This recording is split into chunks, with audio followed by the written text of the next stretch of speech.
C'est parti.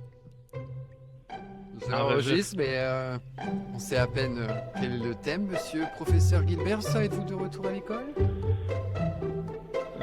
Oui, exact. Le tableau blanc derrière qui semble peu rempli, mais bon, mon premier cours n'est pas encore donné, mais l'accueil des nouveaux élèves est fait. Une belle cohorte en vue 2024 pour les élèves en fruits et légumes, pour la gang en production animale. On leur prépare des belles surprises, puis c'est chouette parce que dans les serres où j'enseigne, Alexandre, imagine-toi donc, je leur accorde tous 6,33 mètres Eh, de planche en termes, en termes de longueur. Fait qu'ils peuvent se faire un petit jardin personnel, mais dans le cadre d'un cours. un peu plus grand que ton C'est potager, cool. quoi. Ah, ben, à 6,33 mètres de long, non. 1,1, 1,2 mètres de large, mais ce qui est hot, c'est que c'est là le début de les notions d'espacement, compagnonnage, besoin de la culture, stade de développement, etc. Tu sais, fait que j'ai du monde qui ont déjà beaucoup d'expérience, j'en ai d'autres que c'est nouveau pour eux, mais ça va être vraiment impressionnant de les voir cheminer entre le début de la session puis le temps des fêtes, Noël. Puis souvent, ce que je dis, c'est au niveau du lexique agricole, les mots-clés, la façon qu'on parle, le langage, c'est quelque chose quand même, là. J'ai pensé il n'y a pas longtemps de s'assurer que dans l'application, il y ait des bonnes définitions. Tu sais, j'allais ajouter le terme éclaircir pour la récolte Ouais. des betteraves en l'occurrence. Puis je me suis dit, est-ce que c'est évident pour tout le monde ce que c'est éclaircir? Enfin, que c'est des petites choses à améliorer. Mhm. Mais regarde, moi, c'est un peu le thème de la semaine. Là, c'est sur le sujet des récoltes. Je pense que on est tous un peu Oui. débordés par leur abondance, théoriquement.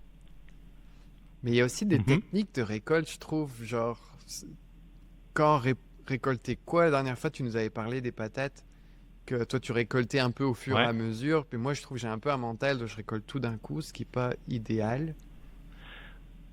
Non, puis surtout pour la patate ou pomme de terre de conservation. Puis ça, c'est une question que je vois beaucoup circuler en ce moment. Fait que tu me diras quand tu veux qu'on aille là, là.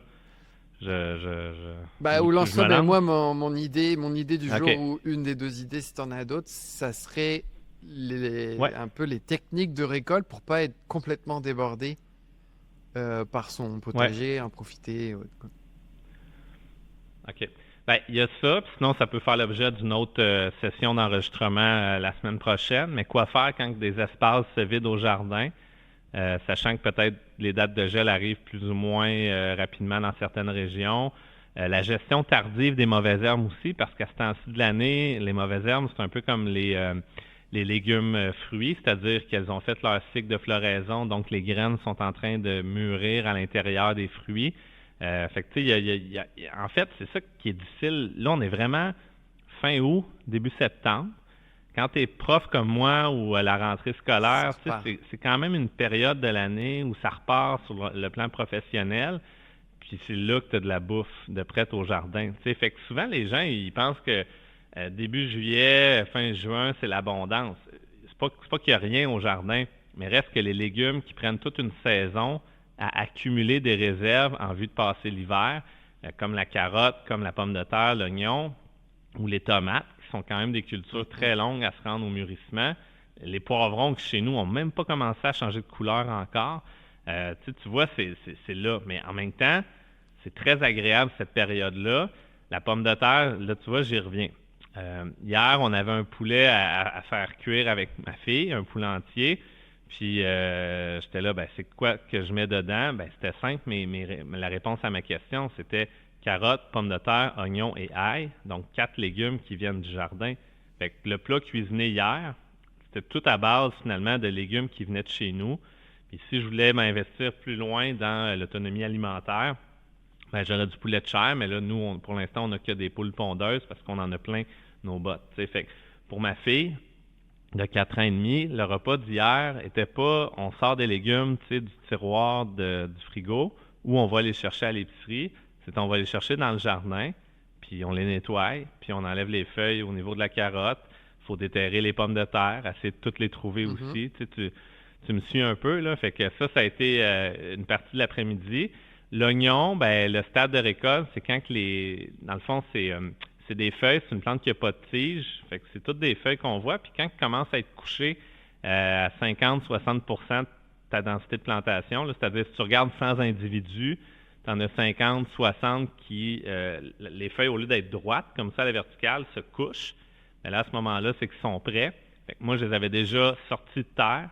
Je les laisse sur ma planche sécher au soleil. Il annonçait de la pluie, je les avais rentrés à l'intérieur. Puis avec ma fille encore hier, un moment super agréable, on a commencé à tailler justement ces feuilles-là que les gens, on peut confondre avec de la tige, là, c'est normal, là, je ne vais pas rentrer dans les détails botaniques, mais on a commencé à les préparer pour l'hiver, puis continuer à les laisser sécher avant de les rentrer à l'intérieur. Fait que chaque culture a un peu son stade de développement, puis le stade de récolte fait partie des stades de Si on développement. y va un peu vrai ou Fait que faux, ça, là, c'est la... je me tais, j'ai lu deux, trois Ouais, trucs. La betterave, au-delà de 3 yes, pouces de diamètre, a un risque de devenir trop fibreuse. ouais. C'est vrai ou faux? C'est Bah, moi, j'en ai mangé qui était plus grosse que ça, puis c'était correct. Je te dirais après ça, c'est une question peut-être de Mhm. variété et d'irrigation. Fait que je l'essaierai quand même, puis une fois cuite, je pense pas que ça soit quelque chose de si grave que ça. Tu sais, à la limite, je te dirais céleri rave, s'il est trop gros par rapport à un standard de base, puis là, j'ai pas de valeur sous les yeux, là, mais on doit être à quelque part à 4-5 pouces. Ah non, je suis trop généreux. On doit être plus dans le 3 pouces.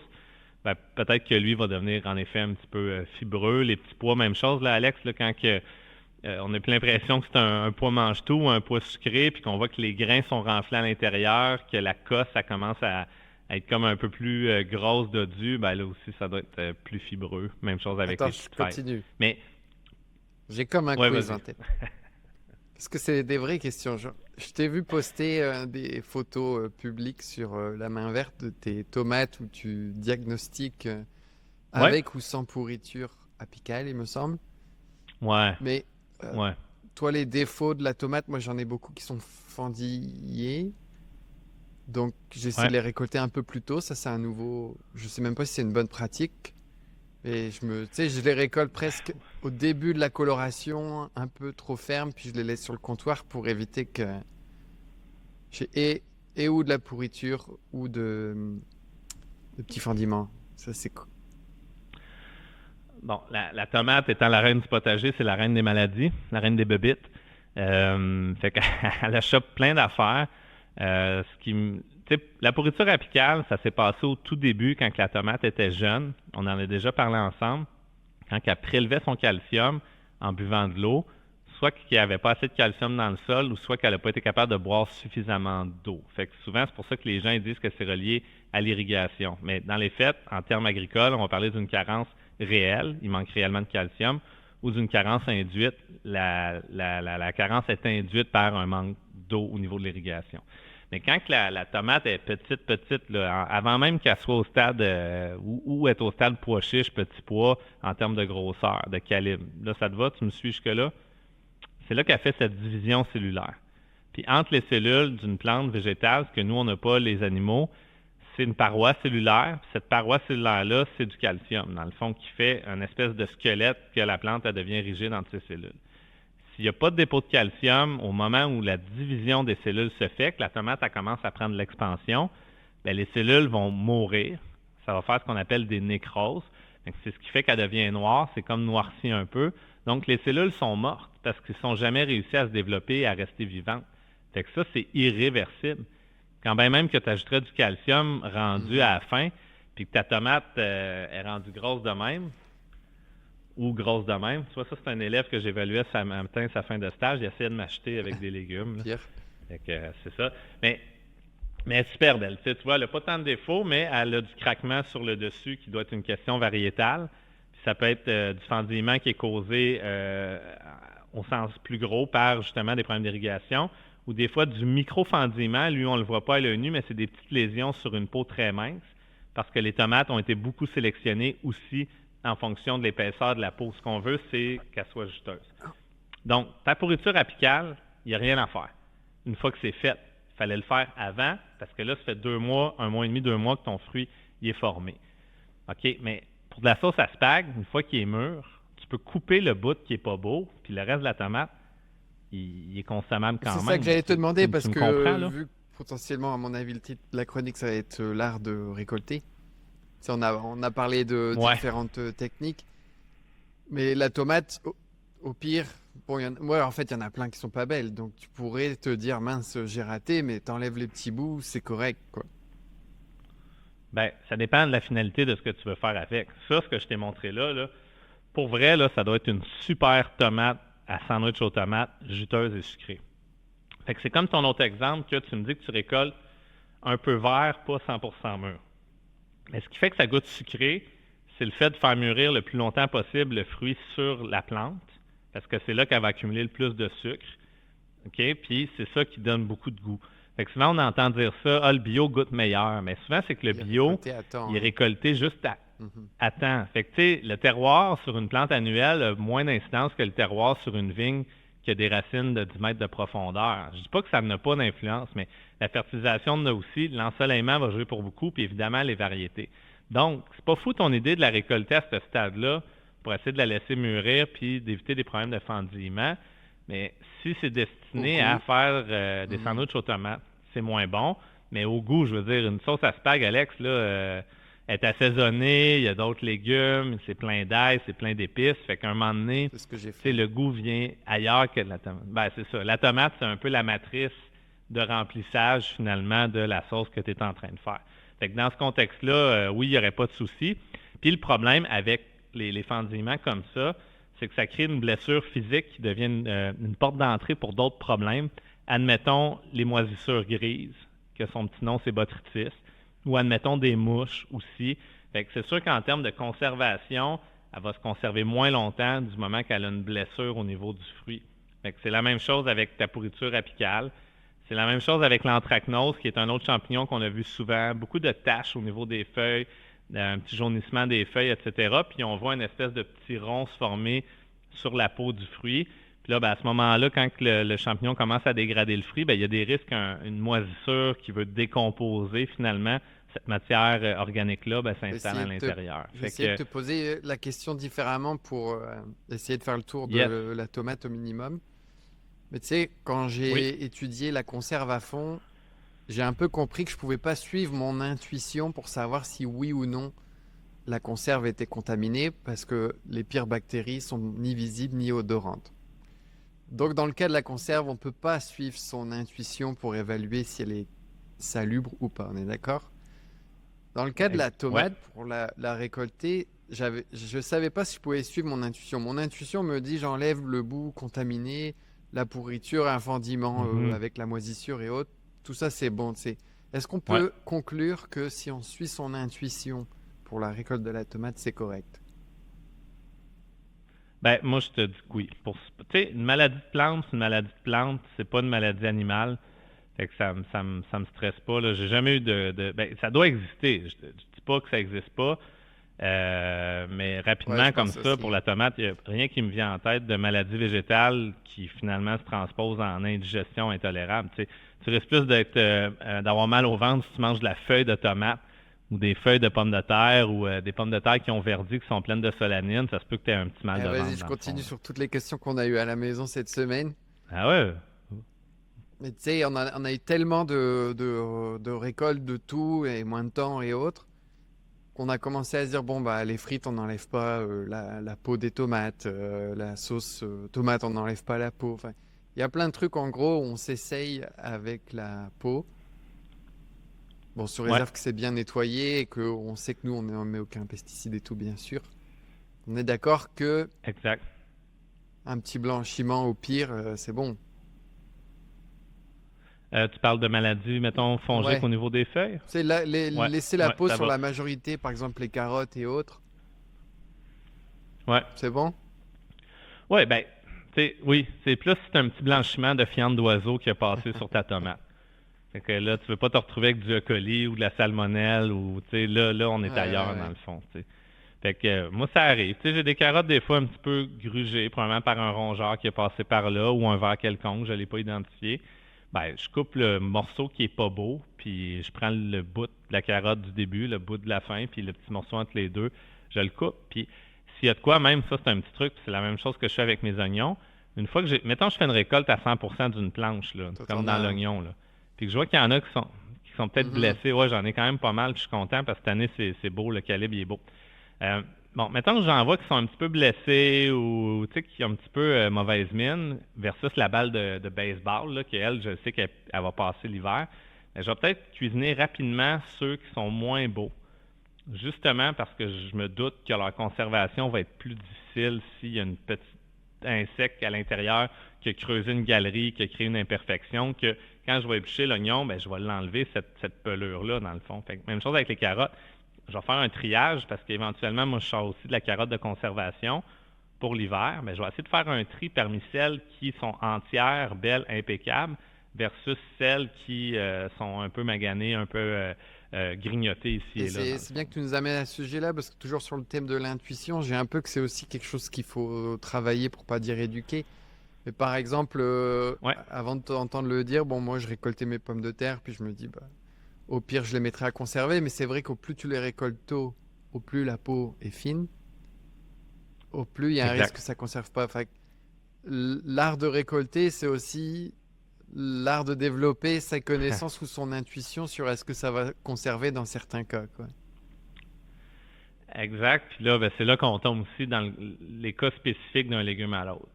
Fait que, tu sais, je veux dire, il y en a que c'est facile. Tu regardes la grosseur, tu as une idée du temps. Tu sais, une carotte, à un moment donné, t'en sors quelques-unes du Ouais, jardin, ouais.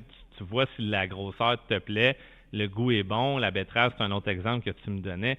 Pomme de terre est cachée sous terre. Puis ton indice, ben, c'est le feuillage puis un peu la floraison.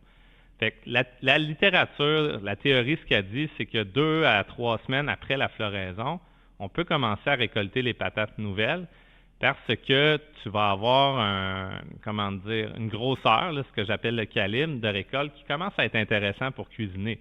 Avant ça, ça se récolte, mais là, c'est des mini grelots de rien parce que la plante, elle, ce qu'elle fait, c'est qu'elle accumule des sucres, donc des hydrates de carbone, pour passer l'hiver. Puis en passant, botaniquement, c'est intéressant, mais la pomme de terre, c'est une tige souterraine et non une racine, parce qu'elle a des bourgeons dessus, puis tout organe contenant des bourgeons est botaniquement considéré comme étant une tige. T'sais. Fait que c'est pour ça aussi qu'on les replante de cette façon-là l'année d'après. Mais bon, je reviens à la pomme de terre. Fait que moi, je décide de faire des pommes de terre au barbecue en plein début août, fin juillet, en papillote ou autre.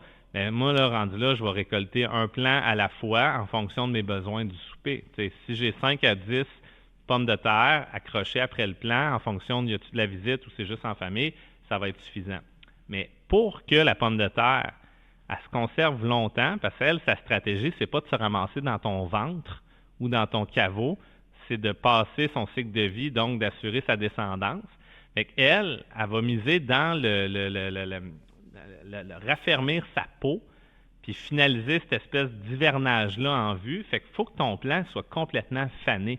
Il a de l'air mort, là, tu sais, il n'est pas juste jaune, il est brun, là, tu sais, il y a même du monde des fois qui vont venir couper les tiges, puis dans le conventionnel, l'agriculture conventionnelle, malheureusement, il y en a qui vont passer avec un produit défoliant, pour pas dire un herbicide, tu sais, pour finir de défaire le feuillage. Puis là, à ce moment-là, la plante, ce qu'elle fait, c'est qu'elle est en train de finaliser à rendre sa peau ferme. Fait que ça, c'est une question qui a sorti souvent de gens d'abonnés de la main verte récemment. Fait que attendez avant de sortir toutes vos pommes de terre pour la conservation, mais attendez pas si vous avez le goût d'en manger pour un repas ce soir. Là, tout est fonction aussi du combien vous avez de plants, etc. Mais mon gars sont vraiment bonnes. Là, c'est une belle année à pommes de terre. Moi, chez nous, en tout cas, Ouais, du il moins, n'y a ça a bien aucun été. scarabée japonais dans mon cas. Mais quand je t'écoute, je me dis aussi. Pas de dorifort. C'est de Ah, la pardon, dorifort, oui. tu veux dire, ou du scarabéja. Euh, C'est ça. Et moi non plus, je sais quand pas je, pourquoi. quand je C'est t'écoute, je me dis aussi que dans le calendrier qu'on fournit par défaut, on pourrait aussi se permettre d'être un petit peu plus explicite sur les différents types de récoltes. C'est par exemple pour le basilic, on a mis ouais, récolter en favorisant le buissonnement, couper les têtes. Mais on pourrait ouais, aussi mettre récolter quand. C'est. c'est bon. Des photos aussi pour appuyer ces dires-là. Écoute, nous autres, on est toujours en processus d'amélioration, là. Bah, j'ai vu que tu Fait que, commençais à poster tu sais, des photos et les partager, donc ça va aussi aider parce ouais, qu'elles sont publiques quand tu le choisis. Donc c'est le fait de voir ouais, qui récolte quoi quand, de manière illustrée, ça va oui. changer un peu tout l'effort textuel qu'on essayait de mettre en place.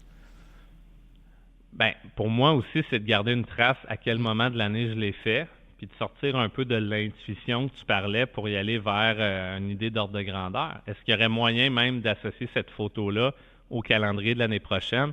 Là, je renvoie la balle à mon ami programmeur Alex. Tu sais, je veux dire, il n'y a rien d'impossible rendu là pour les gars de la Tu main lis verte. dans mes pensées parce que j'allais dire petit scoop, on travaille là-dessus. Et c'est même Ben pas oui. notre idée, c'est quelqu'un qui nous a suggéré. Merci à celui qui ou celle qui se Mhm. reconnaît. Mais donc, tu n'auras pas le Ah, ça, scoop c'est d'avoir vraiment la le bonne fun, hein? idée live. Ah, puis ça me dérange pas parce que c'est une communauté qu'on veut bâtir, puis en tout cas, j'ai aucune idée de l'audience qui nous écoute, etc. Mais je t'avoue que quand je vois des gens prendre le temps de nous dire de quelle façon on peut améliorer l'application, ça, c'est vraiment chouette parce qu'on se dit, OK, tu sais, on va ramer tout le monde ensemble dans la même direction. Parce que c'est plate, les erreurs. Tu sais, je suis super bon avec la tomate là, pour la faire pousser. C'est quand même ma job là, dans les serres, mais tu vois, cette année, là, le sphinx de la tomate, ça a été épouvantable comment ils m'ont fait des ravages. Tu sais. Ça me fait vraiment de la peine de perdre ça au final, malgré les efforts donnés. Fait que tout le monde, à quelque part, c'est humain d'avoir des Mhm. pertes, c'est humain de l'échapper, d'avoir des mauvaises herbes trop grosses, etc. Puis les tomates, c'est que je testais d'autres cultivars aussi. Puis c'est quand même le fun de regarder la différence entre un et un autre. Tu sais, j'en ai un là que la pourriture apicale, c'est 25% de mes fruits. Puis je sais que j'ai du calcium, je sais que j'ai bien irrigué.